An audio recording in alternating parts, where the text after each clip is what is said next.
The notion of refugee has a very long historical tradition. It started in the 19th century when the Enlightenment and the reaction against the all power of the state, of the king, made that the liberal ideology wanted a protection for the individual against the state, so that you couldn't have a state who has all power to put people in prison or whatever. And as a concomitant of this decision to protect people against the state, one gave also protection to people from other states who fled into your country. But the beginning was very strict. It was mainly a protection for people who were politically active, so political activists who fled their country of origin, mostly an authoritarian regime during the 19th century, and who went to more liberal countries, in particular Switzerland, Belgium, but also France at certain moments in time. So those states felt the obligation to give those people who were persecuted because of their political activities asylum. With the state becoming much more active in social life, with the state becoming much more an actor which social engineers our world, the state got also more ambition to suppress individuals. We see it with the Soviet Union, communism, we see it with Nazism, that the state has its ambitions increased to the extent that they want to control the whole of society. And this caused an increase, this more active state with its negative consequences in the case of the Gulag and the concentration camps, caused an enormous amount of refugees. So the state, the more active state, created refugees. And this posed a challenge to those countries who were neighboring those totalitarian states. They had to find a solution to all those people who came uninvited, sometimes penniless, to their countries. Of course, certainly, like, for example, when the refugees came from Nazi Germany, that was in a time of economic depression. Most of those refugees, especially the Jews, were deprived of any means. They were being stripped of their belongings. So they were not very welcome. So the authorities tried to get rid of them. But liberal countries, liberal elites and liberal countries considered you can't send people back to their persecutors. So you have to find another way. So they tried to send them back to the neighboring countries, to send them on to the neighboring countries. And this created diplomatic problems.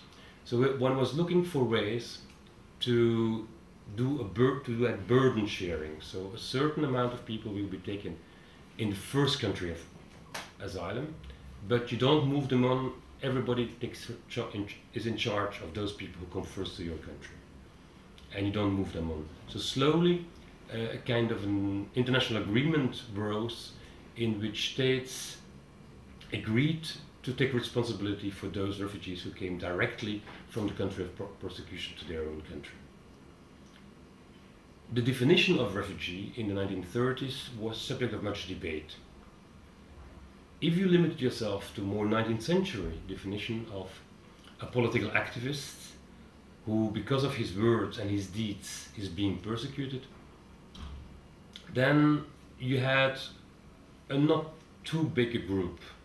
But if you expanded it to those Jews who fled Nazi Germany, you got 10 and 10,000 or more people. So there was a large amount of people who were deprived of any belongings.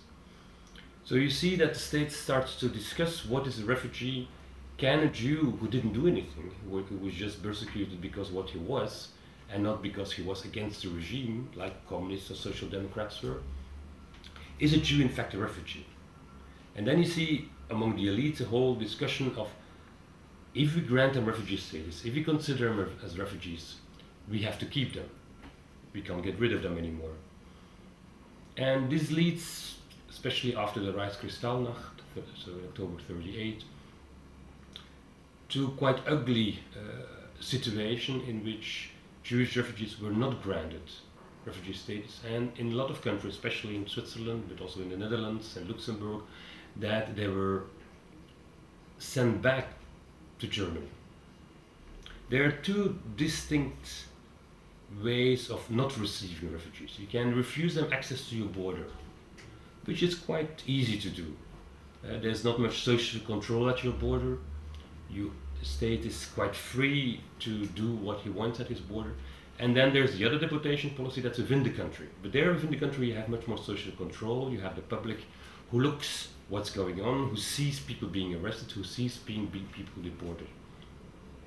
So in 38, 39, when most states, most liberal states, if you could call them liberal still at that time, when most liberal states started to deport Jewish refugees, they did it also from within the country.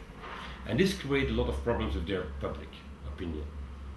So you see a shift away towards much more concentrating on the border, on sealing the borders, and even on putting pressure on the German authorities to stop sending refugees. They preferred that they put them in a concentration camp than they would send them to liberal countries. So you have a lot of pressure on the German authorities not to send them anymore to Belgium, to France, to Netherlands, to Switzerland. This causes also within Nazi Germany a shift in policy, in the sense that they don't send people anymore over the western border, they don't dump people anymore into Western Europe, but they push them on boats to go on the sea and try to find a country of island somewhere in the world, somewhere a place where they could disembark. You see a lot of people going to Shanghai, to Latin America, to Cuba, whatever country, as long as they could get somewhere a place of asylum. This historic experience with the Jewish refugees, and in general the refugees of the 1930s, and then the resulting Holocaust, the killing of all the Jews within Reich-dominated Europe. This has caused, after the Second World War, a certain rethinking of the notion of refugee. So and it becomes a much broader definition. It's not anymore people who are politically active, who because of their deeds and wills are being persecuted, but rather because a well-founded fear, so you don't have to be persecuted yet, but you have to have a legitimate fear of being persecuted, and this can be owed to your political beliefs, to your religion, to your social group, to belong to a social group, to your nationality. And it's a broader definition than the informal definition which was being used in the 19th century.